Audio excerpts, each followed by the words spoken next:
Hey everyone, welcome to the CyberHub Engage podcast. We are back in our natural habitat of my home studio, where I love having people over because we have a great espresso machine that makes delicious coffee that a very special guest just enjoyed with me. I got Ken Foster back in the studio. Hey Ken. Hey, how you doing? Glad to be back. It's so awesome to have you back. First time I had you was like right when I got started with this podcast. I didn't even know where I was going with it. You were my first big guest, and now you're still my first big guest. I was gonna say, I was fairly new into the role at what was then First Data, which is now Fiserv. So it's been an exciting year. It's been an interesting ride so far. It has been. I had to bring Ken back because from our first conversation to every subsequent conversation thereafter, things have only gotten better. And I was like, Ken, I got to get you back on. One, because it's been an interesting year and Ken has so much to talk about. And number two, it's because we've got some really cool topics to talk about. We're at the tail end of October. By the time you guys listen to this, we'll be in November. So we'll talk a little bit about cybersecurity awareness, but you've heard so much about it this month, and we're a few days from Halloween. So when I come back from this quick commercial break from our sponsors, you're going to hear about what Ken is going to dress up for Halloween as. And until then, just a quick message from our very loyal sponsors, and then we're going to be right back to get started with today's episode. Hey everyone, I really want you to help me in supporting our early sponsor, Get Smarteye. So Get Smarteye still in beta testing, but what Get Smarteye is, it's an amazing app that lets you control your privacy, whether it be documents, pictures, anything that you want to share with your friends or not. Think of Snapchat, only no screenshots and no one else looking over it. So if you travel a lot, if you're in airports, coffee shops, shared workspaces, and you care about your privacy, Get Smarteye is the right app for you to protect your privacy. And here's the deal. Get Smarteye is still in beta testing. I use the app all the time. In fact, some of you know that I travel a lot, and when I do, I don't like people looking at my screen at airports. I do everything off my phone, and as such, I use Get Smarteye for all my sensitive documents and all my planning. So here's what you need to do to be one of our early technology adapters, an exclusive offer for CyberHub Engage listeners. Text 41411, again, that's 41411, 41411, and type in the message of your text, Smarteye. Then reply to the SMS that you're going to get with the letter Y, like Yankee, and download the Apple Test Flight app. Then go back to your SMS and you'll get a link to download the Smarteye app. Download the Smarteye app and use it. Again, this is an early offer for only CyberHub Engage users. Text 41411. Again, that's 41411 with Smarteye in the message. So Ken, what are you dressing up for Halloween as? I think the same thing I go as most years. What, grumpy old CISO.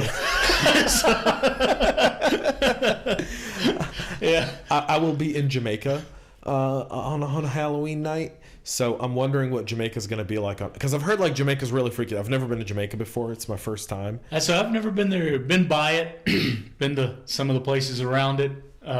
Never been on the main island or anything, so yeah. I keep thinking of that one episode in The Office where they did a garage sale and Jim just plays around with Dwight with the magic, what is it, the magic beans, right, from Jamaica. Yeah. Because I was in Jamaica and I got lost and this guy sold me this, and I'm like, I want that experience so bad to be true. I'm sure you could probably find parts of it where it absolutely would be true.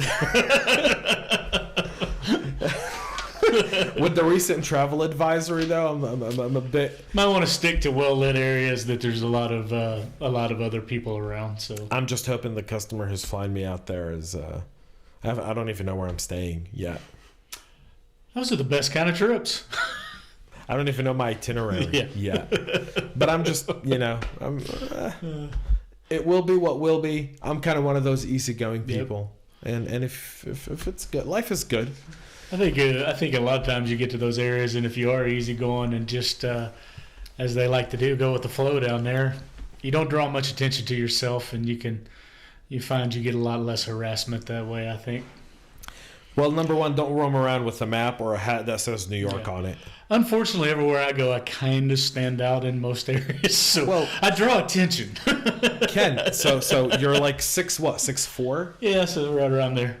Yeah. With that beard. I told you, every time I see you, I think of Bad Boys 2. You know that Delta Force guy that goes with him to Cuba? Yeah. That's who I see you as. Like, first time I saw, I was like, Delta Force guy from Bad Boys 2. As we were talking about Italy earlier, I remember one of the distinct memory I have from Italy is everywhere I went, I kept hearing grande. And what I realized is they were talking about me. They're like, you can't give him the normal chair. You got to put him in a grande place. Right. So. Yeah, because everyone is pretty small in Italy. Yeah, not a lot of guys over 6 foot tall there. So. No. Although if you go to like the Netherlands, I'm short. I'm 5'10", 5'11". Right, like depending on the shoes I'm wearing, I'm either 5'10" or 5'11". I don't wear heels. Right, but sometimes you got a little extra on your boots. I felt so short in the Netherlands. I was gonna say, even I think I am shorter than. No, Dutch guys are about your height. I'm probably average height in Netherlands. They're all like. Yeah. I'm like, how do you guys? Even the girls are tall. Yeah. Like I was in Interpol at The Hague, and I'm like, what is this? And then in my mind, I thought, this is what Asians feel like. Yeah. I mean, it has to be. And I haven't been over that part of the world in a little while, but yeah, it seemed kind of normal. Like when I was in Thailand, I felt like I was freaking King Kong, right? I'm like, hey, I am tall. I felt that way in several places I was at overseas. Well, we're kind of wrapping up Cybersecurity Awareness Month. Very, very busy for a lot of us. Has been a very busy month, but has this month kind of given you a new nugget? Has it renewed anything for you? I won't say it's given me anything new, but it has come back around. We're going back around to the exact same problem we're always talking about, and what the month is about: awareness, right? And the number one topic, I've been to quite a few things this month, and I've talked to a very diverse group of people, whether they're cyber leaders or just business leaders from outside of technology industries and everything. Everybody's having the same problem, same concern. Is how do I stop my users from doing something that's not intended to be malicious, but being taken by social engineering, ransomware, business email compromise, which are all basically they boil down to an awareness issue. We can only do so much to stop them. Getting our people's level of paranoia up to the right level and getting them to stop and think and not click and not download and not open an attachment is still one of our best lines of defense. So making sure that our people are fully aware of the dangers that this brings into the environment, and still trying to get them to understand how, yes, it is the corporate network, or it's your company computer, or it's your company's systems that are being compromised. Your data lives on those environments too, and helping them understand that it can come home with them, or if they've, today's world, it can meet them at home and come to work. It can meet them at home and come to work, which has always been an issue. But now a lot of days, with so many people spending a lot of time working from home, they're more than likely taking that infected machine, possibly from work, connecting it to their home Wi-Fi or home network, and then connecting it to the VPN to get back to work. But they've now put an infected machine on probably their lot less protected home network that may have all their personal information on it, and they're not thinking about that. So we still have a major awareness problem, and I don't know if I think we're starting to see people care a little bit more, but I still think people just maybe they're numb, because we talk about it so much and we see it so much. They're just like, I mean, I'll be honest with you. Some people have asked me about if I'm worried about my data being out there, and I think you've heard me say this before. My data's been exposed so much, I'm shocked I haven't had more issues on my personal data. I think they look you up, see your picture, they're like, one guy I'm not going to screw Either around that with. or like I've told some people, I literally think people look at my data and go, this guy shows up everywhere. Has to be a honeypot. He has to be a fake guy. He just shows up everywhere. So that's probably one of the biggest things. I mean, ransomware is still a huge problem. Huge problem. Talked to a set of business leaders last week who, granted, non-technical, and they're business leaders, right? These are CEOs, owners, and founders of companies. And their number one concern was, we're getting hit by ransomware. And then the next question, are we doing enough to protect ourselves? And how do we determine, are we doing enough to protect ourselves, right? And basically it boils down to an issue of, do they trust that their technical teams have the skill sets and are being transparent enough with them, or reporting up in a right way that they understand whether or not they're doing everything they possibly can do to get to that due care, right? Because ultimately, when it all boils down, and if you're a publicly traded company or you're dealing with your customers, somebody's going to come going, were you doing everything that you possibly could do to keep this from happening, and it still happened? If you can legitimately say, I've done everything that I should have done, I was doing everything I'm supposed to be doing, and we still got a hit, because we all know that's going to happen. You can do everything out there, and does it make business sense to unplug our machines and build a wall around them and never plug them up, because that's only truly the safe ones out there, right? Is if you're in this connected world, you're doing business, have you done everything that is reasonable for the type of data that you're protecting it? And how do you validate that? If your team is not capable of reporting those metrics, or able to speak to it in a way a non-technical way to a business leader that allows them to understand what it is, hire an outside company who specializes in doing those risk assessments and those gap analysis, and come in and help you understand and prioritize where you may still have some gaps or where you could do a little bit better. It's probably the best advice I can give anybody, is if you're unsure of what your posture, what your cyber posture is, what your threat landscape is, and what the vectors are that you're being attacked against, bring in somebody who specializes in it and help you identify them. Then you can put together a plan that is sized right for your business and has the right expenditure. Let's be honest, because nobody needs to come in and spend $5 to protect a dollar, right? You need to size it appropriately for what your threats are. Build that context around it and come up with a prioritized way to approach it. And now you've shown that you have done everything that you can reasonably should have done to protect that data, and you've made a business decision. Should never be a cybersecurity decision. What we're doing should be a business decision. I think I'm glad to hear you say I went and I spoke to a bunch of business leaders and not cybersecurity guys during awareness, because you started in saying awareness, and a lot of times we're bringing awareness among ourselves. Yeah. We're not really talking to the people we need to talk to. When we did the summit in September, I was at a table and I had a few of our friends at our table, but then we had one person who is a project manager for the Georgia Department of Economic Development. And so she's not a cyber person. Right. And as we were having the discussion, right away, she goes, I hate those 10-minute trainings. Right? The 10-minute trainings that we spend time and money to go out and buy to raise awareness. And she goes, I don't like them. I think they're a waste of time. I don't remember them 2 minutes after I finish them. And there's too many of them. So that's compliance driven. It's not security driven. And we all know compliance doesn't mean security. Compliance should fall out of our security programs. If we're doing security correctly and privacy correctly, then we're compliant. Right? If we have an issue of not being compliant, we've missed something bigger that we should be paying attention to in our overall program. And again, you either got, I don't like it, I don't pay attention to it, it's not memorable, it's an hour long, and it's the same training, we never update it. And it's year over year, and what you get to the point is after you've been there a couple of years and are intelligent, you normally can just click through it and answer the questions at the end and move on, right? Because we're just doing it because we have to. And now you bring up a great point. cyber awareness is about teaching and people learning. And I love to do it. Don't get me wrong.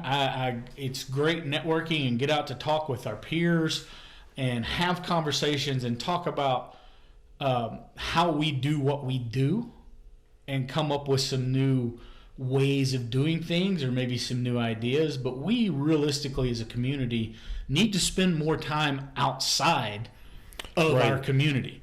So we need to figure out how to get hooked in. And I'm not even talking about just out to the CIO world or the that infrastructure side of the world. We need to be more engaged with businesses.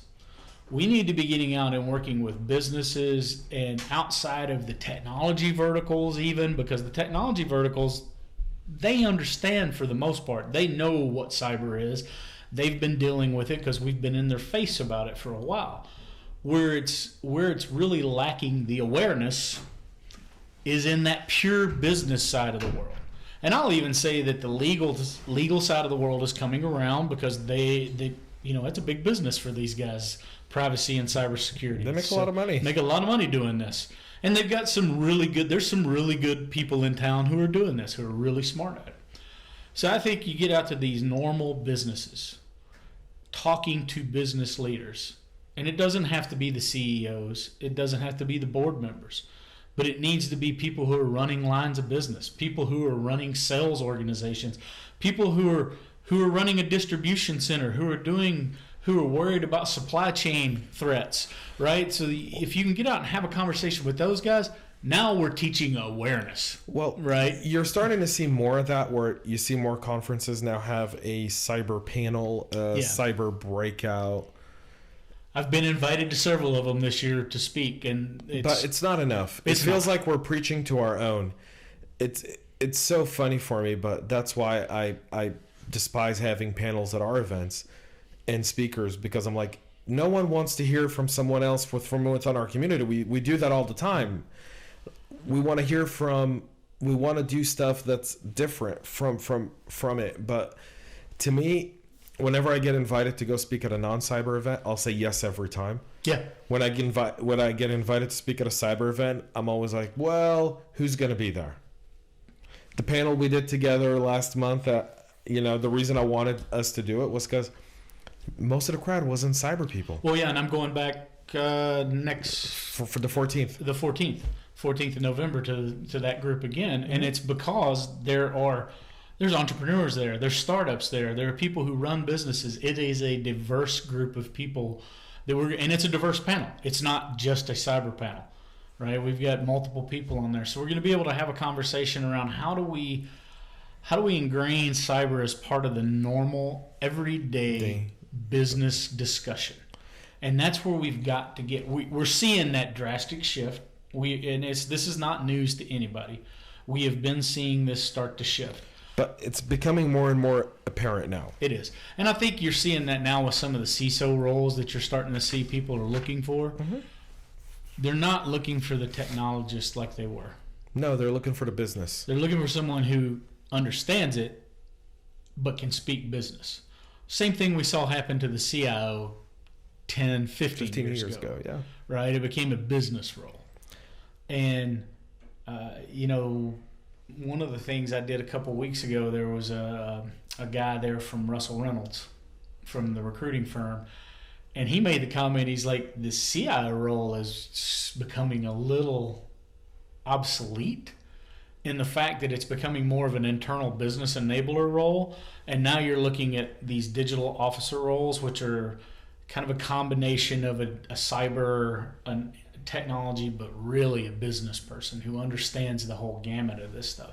And there's a rare set of people who have that skill set. That's very interesting. I was in a discussion with someone about that specific kind of this. I was talking to a group of CEOs, right?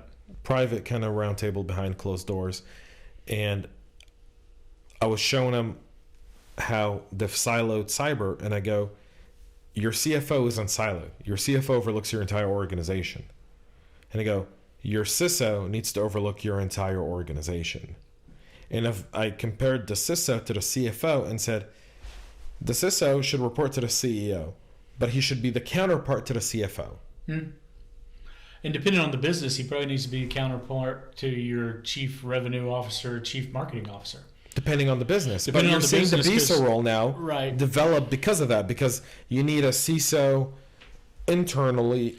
And that's where these product-focused CISOs that you're seeing and product-focused roles are coming from. And I know we've kind of derailed our conversation a little bit, but that's the point of this podcast. We don't have a conversation. We're seeing that start to happen because if you're doing cyber correctly, all this other stuff falls out of it, and you've now enabled the business to sell the capabilities of cyber and say, yeah, bad things are happening in the world. The criminals are still out there trying to get your data, and they're using all these different methods to do it. And it's not the traditional bad guy hacker that you think of. And, these are criminals who are smart and they're agile.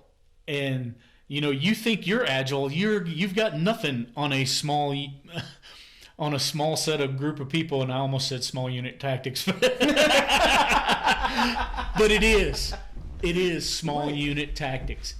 You are fighting the traditional definition of guerrilla warfare, right? Well, you're fighting people who take advantage of your loyalty and your commitment and your desire to want to do honest business. Yeah, that's what they're doing. They're quicker. They're quicker. Faster. They can move. They can change. They don't have to adhere to regulatory issues or legal issues. They don't have bureaucracy. They don't have bureaucracy. They say, you know what? I'm going to go attack this site today because I saw something that makes me think it's vulnerable. I'm going to go do it. Right. Because I got a few hours on my time. I'm going to sit here at the coffee shop and drink an espresso, and I'm going to hit this place and see what happens. I may get in. I may not. Great. I'll move on to the next one. They have the ability to do that. And as we've all heard it 100 times, it's now a cliche. We have to be perfect every day. They just got to get lucky once. So you brought up a really interesting point. When we didn't derail the conversation, I thought we're heading right in the right direction I kind of want us to be in, which is you see the business CISOs. You see now the old school technological CISOs. And it's funny because I'm starting to group them as I identify different CISOs that I speak with. And I'm like, so we have the young guys that are technologists, understand a little bit of business, but are vastly technological, that go into an organization where they still see information security as people viewed IT 15 years ago as kind of like, you're not a business enabler. You're just part of our transformation. Do the bare minimum. Until that executive leadership realizes that this is an asset. Right. Then you've got kind of the new CISOs, which are business folks that understand cybersecurity. And you're starting to see that balance kind of develop. And it's really interesting. But companies like First Data, Fiserv, I don't know what to call you guys. We're Fiserv. So, yeah, First Data no longer exists. If I drive down 400, will I still see First Data? You will on that building.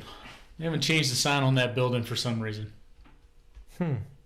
So I can't wait till the one time I drive down there and I see it Fiserv. I'm going to take a picture, send it to you. Be like, Ken, it's Fiserv now. I know our building in Marietta is Fiserv. It's Fiserv now? Yeah, it's branded Fiserv. So that building has not been rebranded yet. Maybe it's because it's way up on top of it and it's a big sign. So they're like, it's going to cost a lot of money to switch to that one. Yeah, we'll wait. But it's really interesting because you're starting to see more and more CISOs and VPs and SVPs kind of talking a lot to their counterparts from other organizations they do business in. Almost a traditional part of doing business between organizations now is having the CISOs and their teams. So I will say, if you're not doing that, you are limiting your career opportunities. Probably where you're at. I know of a few people in the network, in multiple places around my network in the country, that are no longer in the role they were in. And it had a lot to do with that they were solely so focused on, I have to do these things from a pure cyber standpoint, from a pure best practices, from a CIS, from a NIST, from an ISO, whatever framework they're following, PCI, they went, I have to do this stuff. And that's what I'm doing. And I'm going forth and I'm conquering. I got my budget. I spent my money. I threw my widgets out there, got all my blinky lights working, and started collecting data. But yet I haven't figured out how to report that or share that information with my counterparts and have them understand, or I've broken their day-to-day because I've operationally broken things. And by the nature, cybersecurity, security is disruptive. It breaks things, right? And they didn't collaborate with their partners.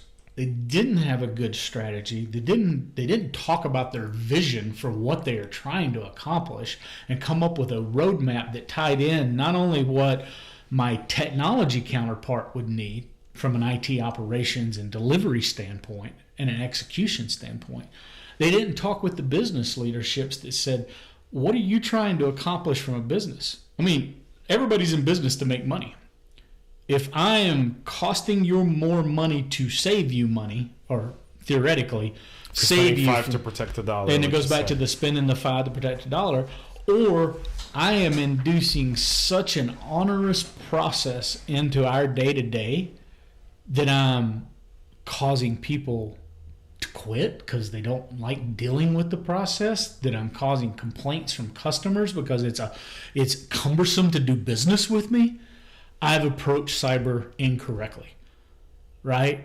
To get people to adopt and do things the way they need to be, you have to figure out a way to make it almost transparent.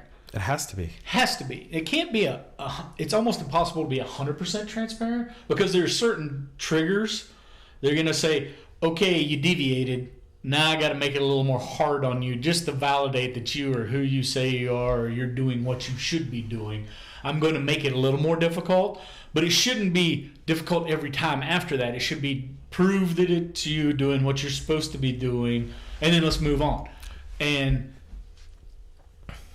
it's challenging because it's a cultural change as much as it is a technology change. So let me ask you this. Passwords, number one weakness. Yeah. Microsoft's doing this push with passwordless authentication. Same thing. I believe we get away with passwords. Except when I need to prove, either initial identity proofing and getting you established, and as long as you stay within established norms and don't change too many things. So I read this really interesting argument that said keep passwords, do biometric authentication for the username. It's an approach. Biometrics can be fake just as well as a password can. So, and I mean, you think about it. 3D printers. Well, you don't even need 3D printers. I mean, what was it? Probably 6 months ago.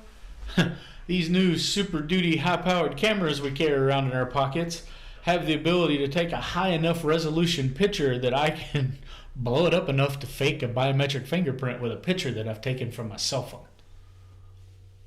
If I can get a good enough straight-on picture, right, of high quality, I can fake it. So it's better than a password. Don't get me wrong on that. Biometrics is exponentially the cost better. For the hacker to breach you Yeah. is more expensive because the complexity, the amount of work they have to invest, I think goes up. I think the bigger problem we have with biometrics, and I'm going to use fingerprints specifically.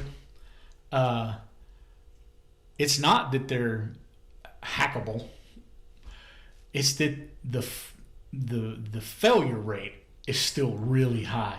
So it becomes painful for the end user.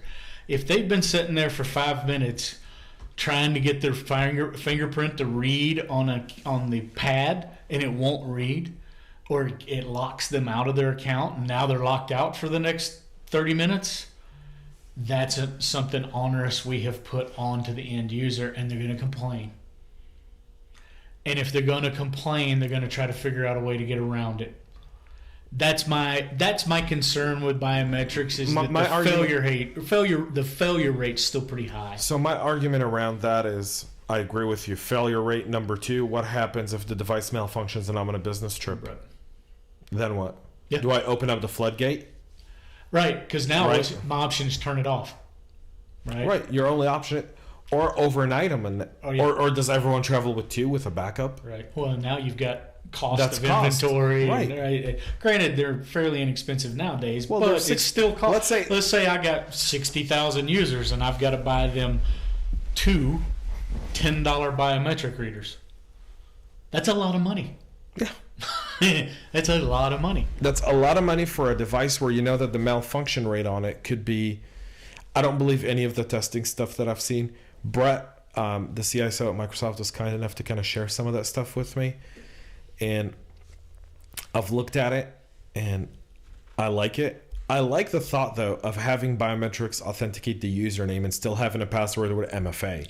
Because I feel like you create 3 very difficult levels just to obtain the username. Yeah, and I think it's a good approach. I just think it's one of many approaches that are out there. No, Yeah. I completely agree.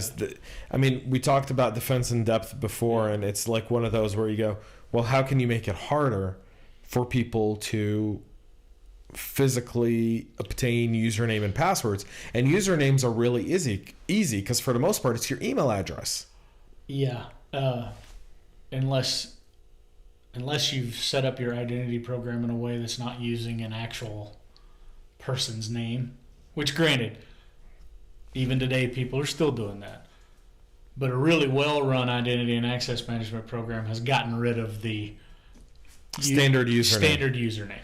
They're using some kind of generated, some kind of number character combination generated username that has nothing to do with the person. With the user. So right. 10 years ago when I moved to Israel, I worked for a financial company, and this was 2009, so we're not talking back then. None of my usernames were my email addresses, right? They were all some sort of combination of my first name, last name, and mine. At this point, I can say the company switched, but till then, but it was Azar Jam, and I loved it because it was like my last name, but then my first 3 initials. So I was like, so people would always call me like, "Hey Jam," right? Jam. And in Israel, they're big fanatics of Michael Jackson, so the song Jam by Michael Jackson kept getting played over and over again. Very, very irritating. But that was our way to authenticate our username, which made it harder for people to authenticate until we found something. And I'll tell you, this was really interesting for me at the time, that our internal email, when they were sending you emails, the marketing folks and the HR folks weren't using your first name, they were using your login name.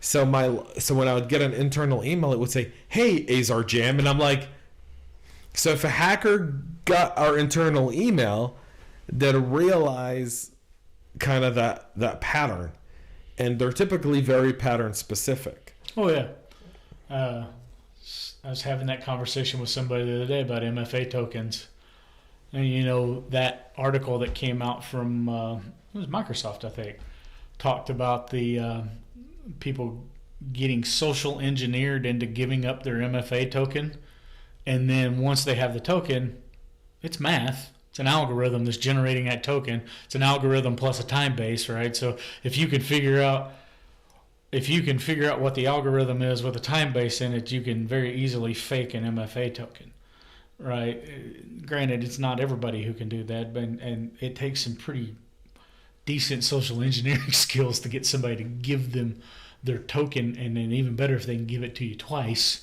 so you get the time frequency and what the matching is. But that's how they were getting around it, is they were essentially social engineering to get 2 sets of numbers. Then they could figure out the math, and now they've got their own token. And they've got your usernames, and they've already hacked your password. So now they got your MFA. SimJacking is also kind of starting. Yeah, SimJacking's starting. And I mean, there's a lot of stuff out there, and that's why we go back to the thing is, no matter what we do, somebody smarter and more agile than we are is going to figure out how to get around it. You can't stop it. No. You can prolong it. You can create. It's funny. I always find cyber kind of relating to our time in the military, right? The cost of war. Yeah. Right. And that's no more than evident than it's funny, the Iron Dome system in Israel, right? So Hamas launches a $20 missile out of a rocket launcher that may cost a few $100s. We're talking about now they have a little bit more sophisticated ones, but the rockets that they make, the grad rockets, are maybe $100 at most to make. Right. But Iron Dome deploys 2 missiles that each cost $20,000. Yeah. So they launch a $100 missile that's being chased down by $40,000 missiles. Yeah. Cost of war. It is. It's cheaper for Hamas than it is for Israel to shoot it down. And in a lot of ways, that all has to go into the equation, right? Right. I mean, think about it. Social engineering is a $100 missile. Oh yeah, it is every bit. It's actually but less our than protection, that. Right. Our protection is a $40,000 protection. And the problem is 90% of the time we get defeated by that $100 missile because it's small. It's low tech. It's low tech. It doesn't trip the alarms. Right. And as I had this conversation with somebody the other day, they're like, well, how do I detect when somebody's doing something with these accounts or that I've lost this credentials? And I was like, well, you probably won't know because they're smart enough that they've stolen the credential that's gotten them access. And now they're laying in wait and watching. They're doing recon. They are watching, they're understanding patterns, they're understanding what your tendencies are, and now they're going to develop a plan to collect what they've decided is valuable and how to exfiltrate it in a way that doesn't trip your alarms.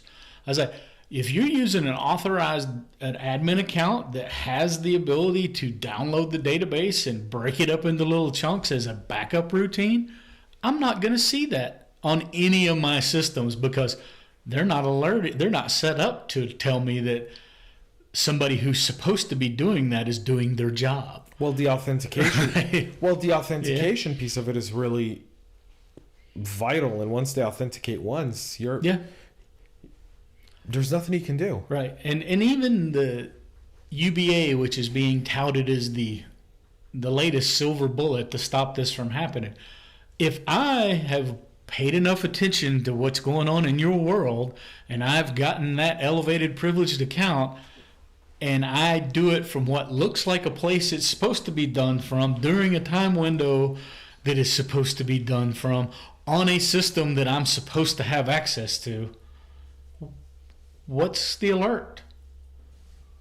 Bob's doing his job when he's supposed to be doing his job?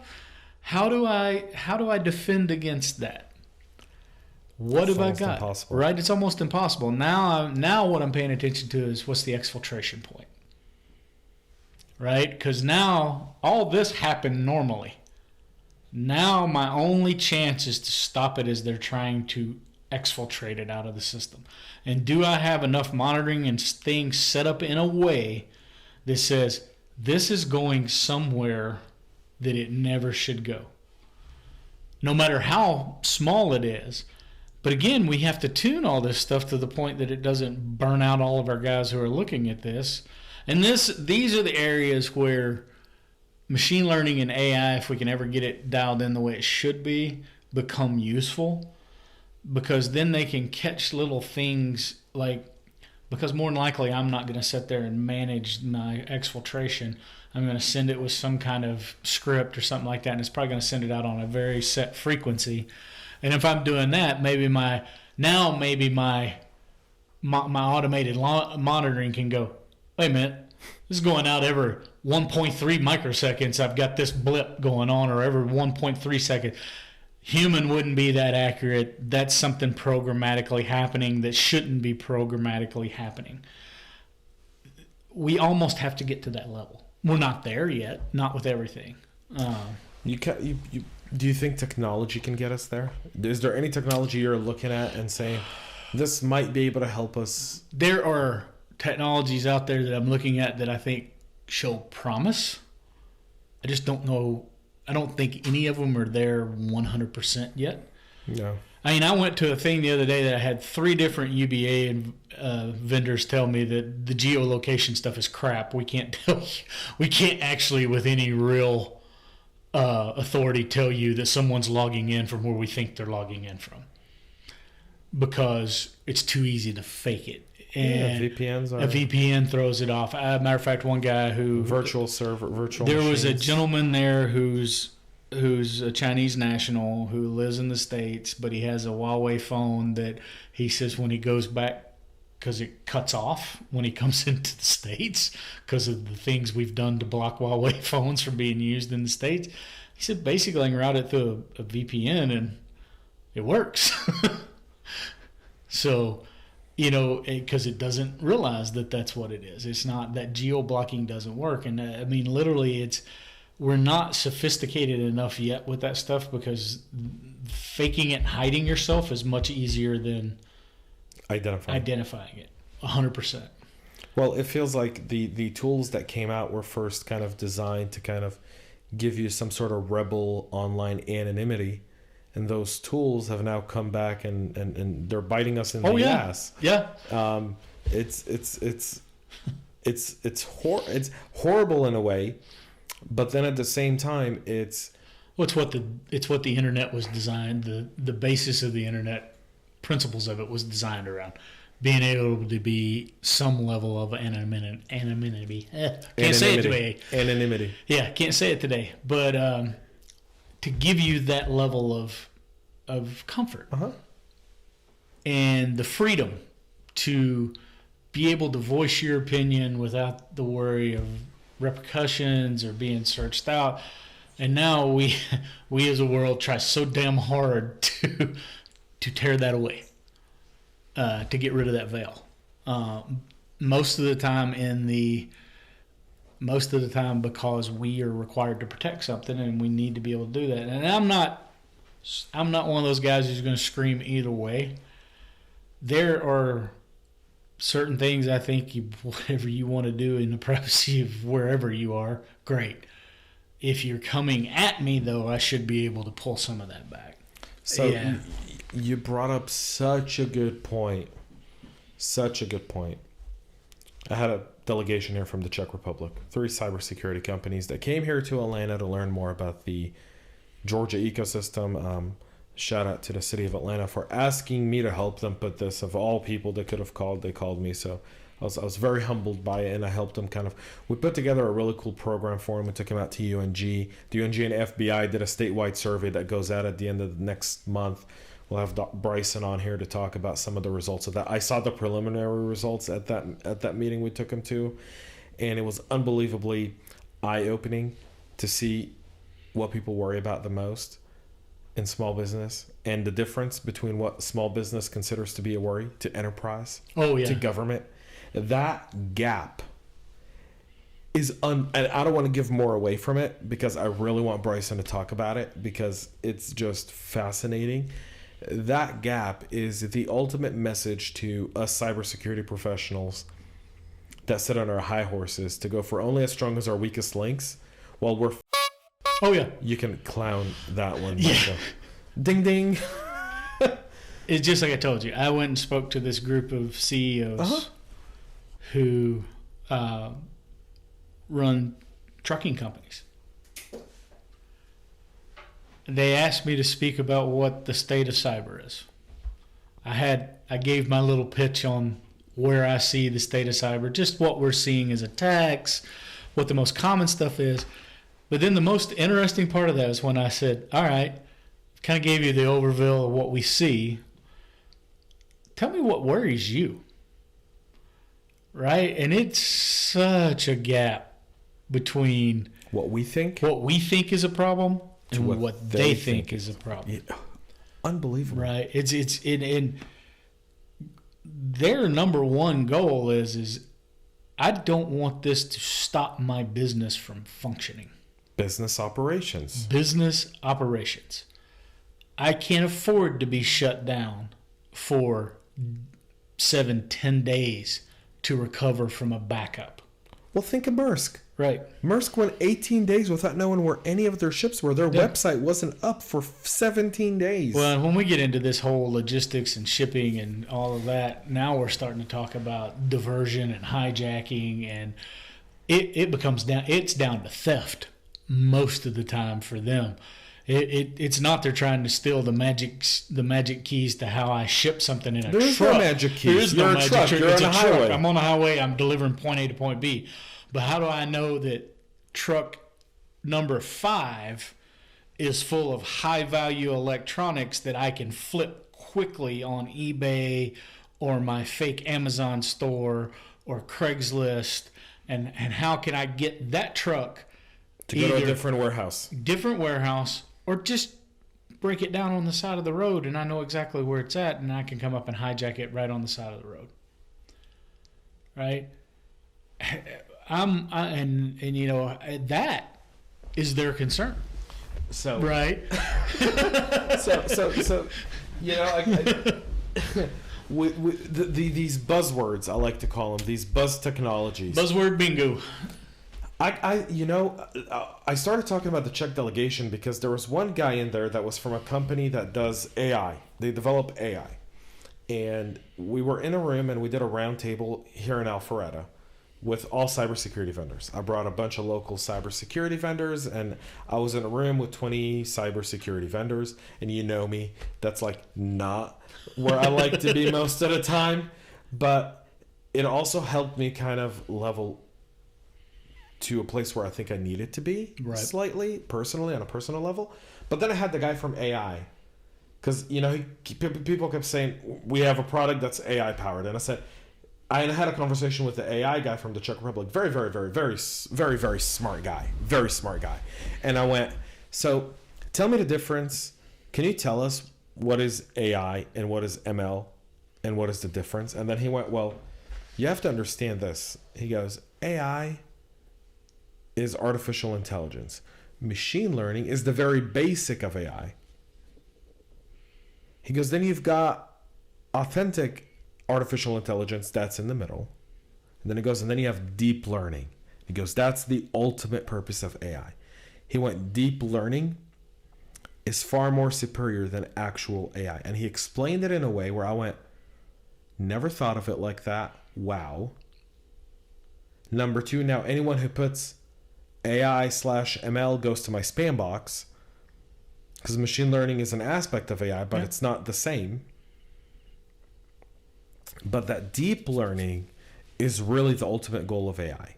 Yeah, and there's a few products out there now that are touting their deep learning capabilities. But we're ages away from We're ages away from real deep learning is what. Well, you need quantum to get to effective deep learning. You do. You need that quantum computing power to get there. It's I mean deep learning Skynet. To put it in layman's terms, deep learning is what we all grew up with as Skynet. Mm-hmm. It teaches itself. It's able to. It predicts what you're going to do before you do it. What you're going to do, right? And you're right. We're being sold on something that doesn't technically exist yet. In something that's standardized, reliable enough, and affordable enough to be able to get any actual value out of it. It's still very much a research tool. And listen, I'm not dismissing vendors that do that. I understand, because I've spoken to enough great cybersecurity vendors and partners to understand that it's marketing people who throw out these words to try to get someone to open an email. I was going to say, we've all worked at some point in our career where we've had to explain what a sales guy sold. Right. And what it actually can do and what they said it can do. If we've been doing this long enough. Yes, we have. Yeah. And I don't fault them for that. I just want, when you come to me to sell me that, be honest about what you're actually doing. Right. Tell me what you're really doing. You don't have to give me your secret sauce, right? I don't need to know the math behind it, but I do need to understand what really you're doing. If your deep learning is just what you're calling you're borrowing Google's AI engine and you're doing some overlays with that, and you've built a basic algorithm, great. That's all I need to know.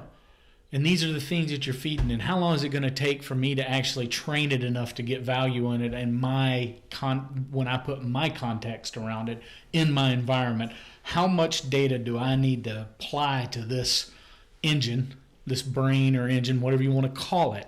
And how long is it going to be before it actually gives me value? right? And how much resources do I have to dedicate to this thing to get it to be valuable? Because if it's just another box that I've thrown on my network or thrown in my environment and I've flipped it to on and it starts dumping more crap onto my already overloaded SOC and my analyst teams, and they're trying to figure out what are all these new things coming at us, and then they start going, this is the daily norm, just ignore it. And then we become our friends at Target 5 years ago, which is pretty much what happened there. So much noise. It was like, this is normal. Just ignore it. Just ignore it. We have more important things to deal with. And that fatigue, I think we need to be more aware. The thing we should be teaching our people in our own circles from an awareness standpoint is how not to fatigue our people.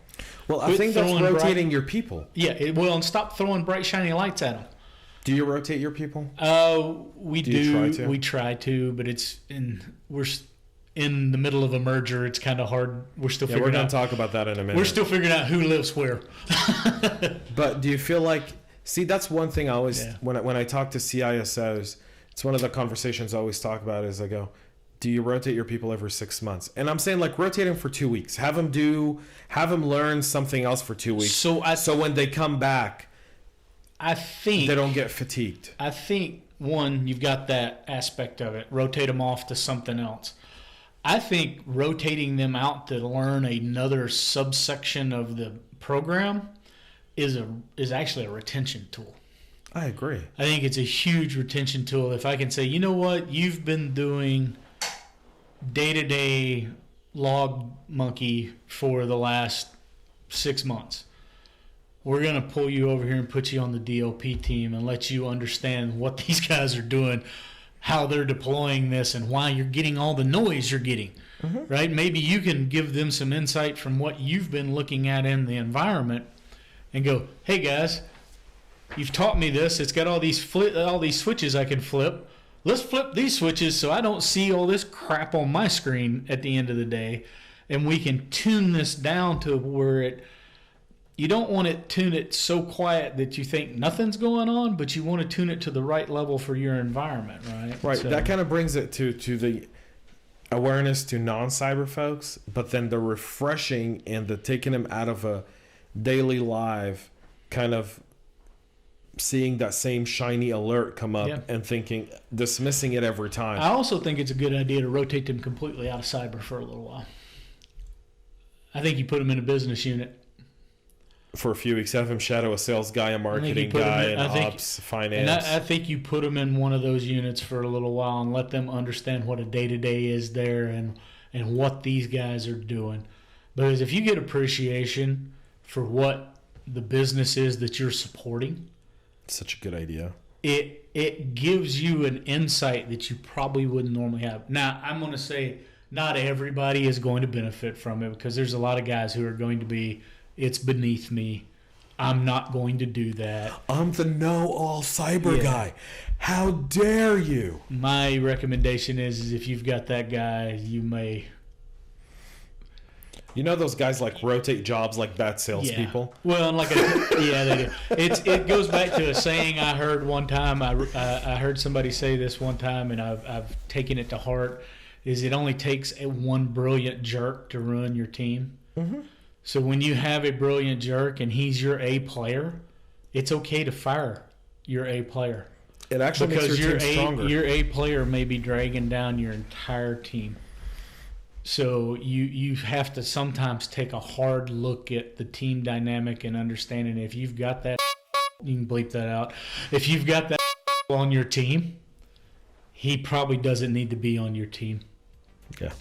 Well, for those tuning in, if you're listening to us or on any of our streaming platforms, you're going to now, to finish up this interview, you're going to have to go to our YouTube channel and subscribe to get this bonus content. We're going to talk a little bit more about the merger here with Ken and a little bit about Zero Trust. So make sure you go to our YouTube channel at CyberHub Engage and subscribe there for the bonus content. If you're listening on our listening podcast platforms, right? Am I saying that right? I don't want to feel old, Micah, but I'll just say that you can Thank you for listening. We'll have more our Saturday special CISO Talk with Ken Foster. If you transition right now to YouTube, you'll be able to listen to the rest of this episode. Until then, we'll be back with more next week, and we're going to go right back with